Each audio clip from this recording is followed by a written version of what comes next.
Good morning, sir. Good morning, classmates. Today, pag-uusapan po natin ang Iranun and Maranao tribe. Iranun tribe. The Iranun are the Moro ethnic group native to Mindanao. The name Iranun has the same meaning as the name of the Maranao people, meaning people of the lake, referring to Lake Lanao. They are both closely related along with Maguindanao people whose name can also be translated to people of the lake. Iranun may have been the original Indo name of the ancestral group which later split into Iranun, Maranao, and Maguindanao people. Ibig sabihin, ang Iranun daw ay may meaning na people of the lake. Historically din, ang Iranun ay tinatawag na Ilanon. During British colonial era, the word lanon in Ilanon is a Malay word for pirate. Pirata po sila yung mga Iranon kasi bihasa po sila sa karagatan. Sinasabi din ng Iranon ay closely related to Maguindanao people and Maranao because sabi sa history, ang Iranon daw is isa talaga siyang endonym of a ancestral group, meaning ano mo yung endonym? Endonym ito po yung pangalan na binuo mismo sa kanilang grupo, na ginagamit lang mismo sa kanilang grupo, sa loob ng grupo. Later daw is na-divide siya o nahati-hati na naging Iranun, Maranao, and Maguindanao people. Next. For several centuries, the Iranons in the Philippines formed part of the Sultanate of Maguindanao. In the past, the seat of the Maguindanao Sultanate was situated at Lamitan and Malabang, both of which were the strongholds of the Iranon society. Iranons fought the Western invaders under the flag of the Maguindanao Sultanate. They formed part of the Moro resistance against the USA occupation of the Philippines from 1899 to 1913. The Iranun were excellent in marital activity as they are traditional sailors and pirates. They used to play the south connecting the Sulu Sea, Moro Gulf to Celebes Sea, and raided the Spanish-held territories along the way. So, ang Iranun pala ay nakipaglaban. Pinagtanggol nila yung Maguindanao Sultanate laban sa mga invaders. And sinabi ko po kanina, magaling po sila sa dagat kasi po traditionally sailor and pirata po sila. Next. Belief. The Ilanon are Muslim, and common to all Muslim groups is performing their 5 pillars.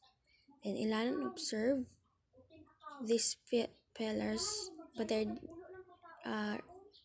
are relatively more relaxed about them. The Ilanon also believe in spirit and in a constant fear of them. Thus, there are many animalistic rituals that they are also observed in addition to Islam. Ang Ilanon ay Muslim at gaya ng mga Muslim, nagsasagawa din sila ng 5 pillars, then mga ritual. The ancient Iranun had many superstitious beliefs. The examples are eclipse, black butterfly, snakes, and third house and others. There are about hundreds of superstitious beliefs. The Iranun Tunong was identified to be a powerful site. Next. Culture and tradition. the costumes and dresses. Ay ang mga Iranon ay nagsusuot ng sa lalaki ay susuot sila ng bahag, sablay or chaliko in modern term at saka tubaw. Samantalang mga babae naman ay nagsusuot sila ng loose blouses during the primitive time, but now dahil nga mayroong colonialism, mga foreign people na dumating, kaya na-influensya at na-improve yung pananamit ng mga kababayan nang dumating yung Chinese. At ang ancient Iranon po ay mga shoeless. Nakapaa lang po sila. Kasi noon daw, wala daw silang knowledge about shoemaking. Next, arts and writing. So, the ancient Iran has its own arts. The most popular one until the present time is the ukir, engraving naga. The ukir is almost feature and fixtures of the Iran, including houses, the bawor, or the cabinet, or aparador nowadays has the ukir different forms and pattern. Sari manok is another type of ukir design, the ancient Iran, which has passed generation to generation. Most of the museums and libraries nowadays have this displayed. The system of writing was influenced and gradually changed to the present system pattern from the Arabs. They are called kirim. The kirim was looked like sometimes a bird, a tree, roof, and a cloud shape. So, pinaka famous na arts nila ay ang tinatawag na ukir. Ito yung mga pattern na nilalagay nila sa kanilang damit, sa kanilang malong, sa cabinet nila, inuukit nila. At saka yung sari manok ay isa example ng ukir design. Siguro alam naman natin lahat ano yung sari manok, 'di ba? Kasi merong story na natalakay natin nung lower grade pa tayo. So next, system of education. Sinasabi ang mga Iranon nung unang panahon ay walang school at building. But then, ginagamit nila ang kailang houses as school or classroom. And the father was the teacher of the children. Ibig sabihin yung ama ang nagiging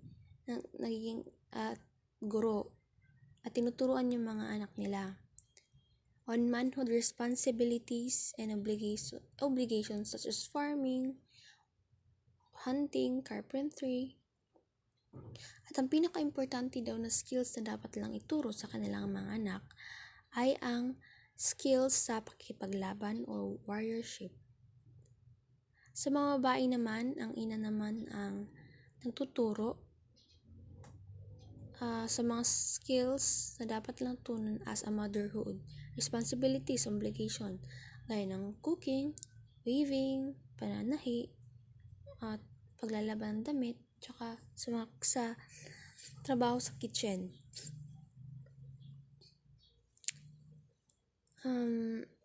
Next, wedding feast or ceremony. During the ancient Iranon, ang wedding nila at ang ceremony nila ay long process.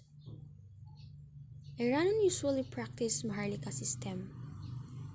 The man who has belonged to the ruling family of the village marries the daughter of the ruling family of the other village. Parang mayaman to mayaman.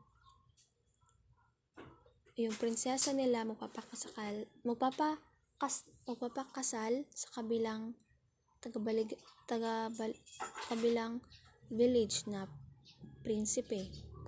At meron din silang dowry, pero hindi sa magitan ng money but material or property such as land or jewelries at pwede din animals. Next, laws.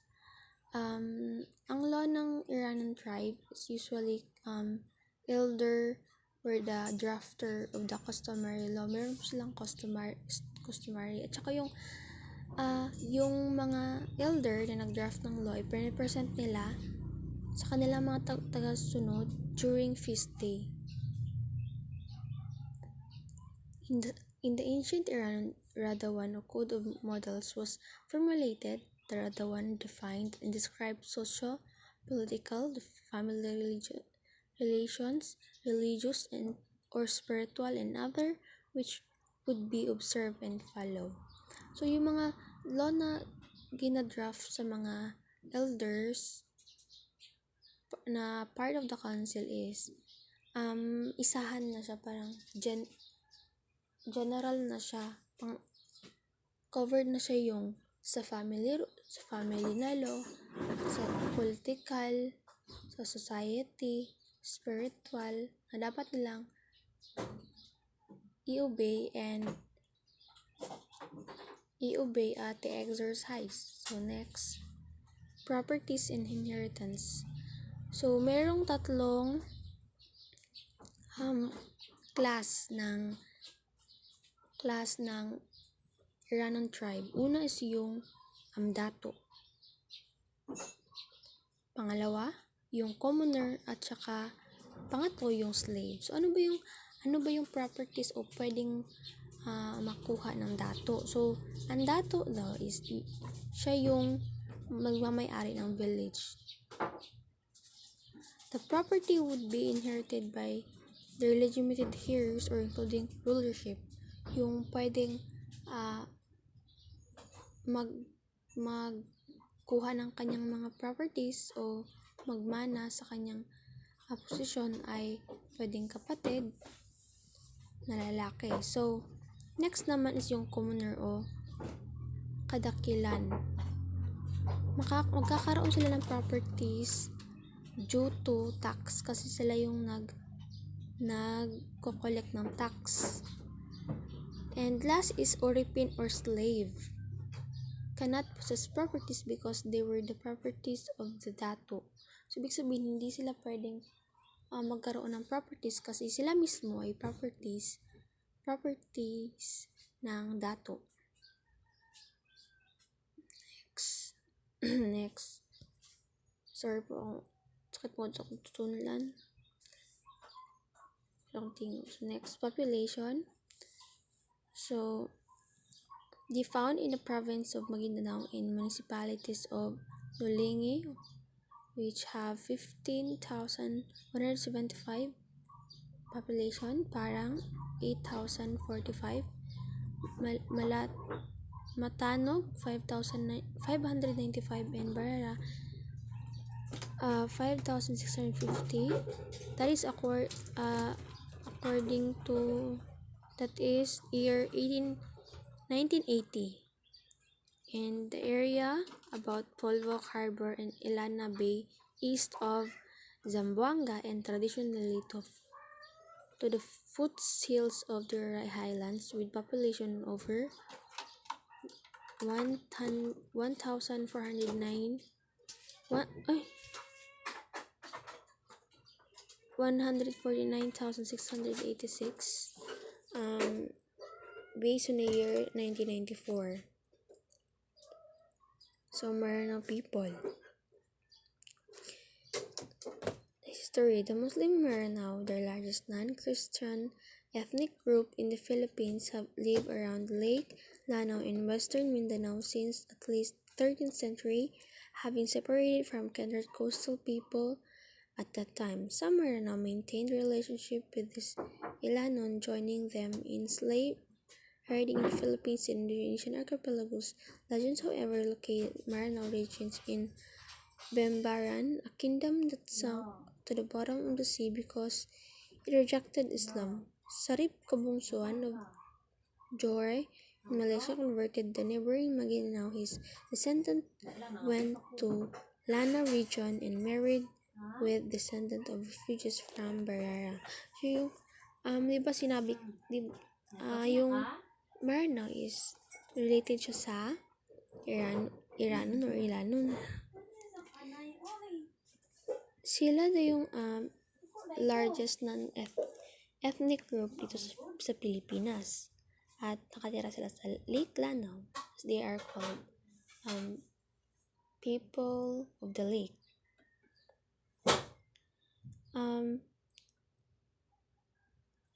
Meron silang relationship sa Ilanon kasi they joined the slavery ding in the Philippines. Sa Pilipinas. At sinasabing ang origin daw ng Maranao is yung Bembaran. Isang kingdom pero nasunk siya sa bottom of the sea because of the reason na nag-reject daw sila sa Islam. So next, belief. Maranao consider themselves to be Muslims rather than Filipino. So kino-consider nila sarili na Muslim rather than Filipino. Despite of the fact that Islamic belief are fervently held, effort to rid the culture of traditional beliefs have not been totally successful, and these beliefs persist and mix with Maranao Islamic faith to some degree. So Muslim po sila. Okay, next, culture sa arts, craft, and clothing. So gaya din ng Iran, meron din silang sari manok. Din ng Torogan, ito yung highest form of Maranao Royal House where the architecture used is the most aesthetic in the Philippines. Yung Torogan, ito po yung mga bahay ng mga Royal Maranao.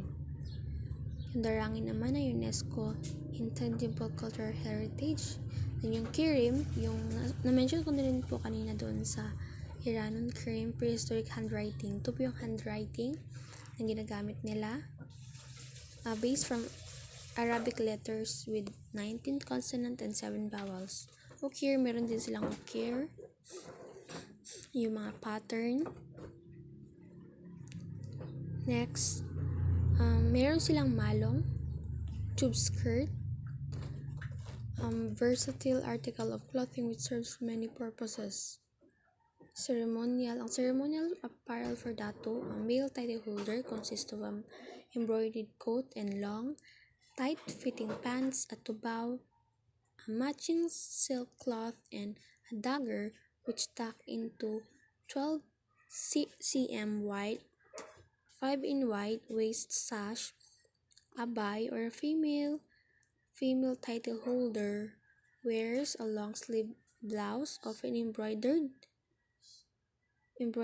a malong of locally woven silk, a necklace of gold coins, and a kubong veil or formerly a crown and a special coiffure. Color range from yellow for sultans to red or maroon for other titles. An attendant holds a large umbrella over the title holder, while the others carries a kris or sword as a brass basin, symbol of authority and wealth, respectively. During ceremony daw, yung dato ay nagsusuot ng mga embroidered coat, tapos tight-fitting pants, at saka tubao. With matching cloth. At sa kilid, sa kanilang waist ay meron din silang nakatak na dagger. Yung itak. Parang, okay, next naman sa babae naman, yung nagsusuot nila ng long sleeve blouse. Then, necklace sila ng gold coins and kubong or yung crown. Then, Kapag sultan nag, ay pwede silang magsusuot ng color yellow hanggang red. Then yung maroon naman sa ibang red to maroon naman sa ibang titles. At saka yung attendant or yung nagsisilbi sa kanila ay nagdadala ng umbrella o payong sa kanilang dato or sa yung babaeng asawa ng dato. While ang other naman ay nagdadala sila ng sword, espada, nagsisimbolo ng authority, wealth, respectively. Next, music.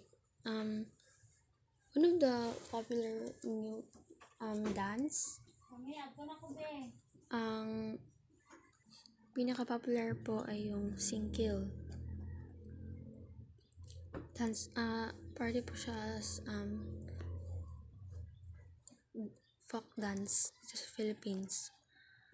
Meron silang gumagamit sila mga musical instruments such as kubing, yung violin, meron din silang kulintang, gongs, yung drum or dabakan, meron din silang flute or bamboo flute, kotyape, two-string instrument with a sound box in shape of the abstract crocodile. Itong mga musical instrument ginagamit nila during kasal, feast, ceremonies. Then another well-known dance is sagayan, a male war dance.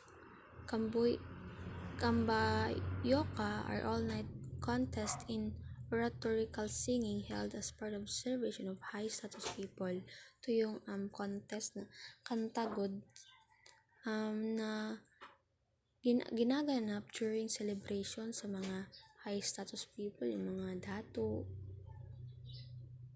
Next, population. Maranao are the largest of the Muslim cultural linguistic group of the Philippines, numbering more than 840,000 in the late 20th century. And as of 2010, Maranao's achieved the number of 1,354,542. Next, location. Maranao are located particularly in Lanao del Norte and Lanao del Sur.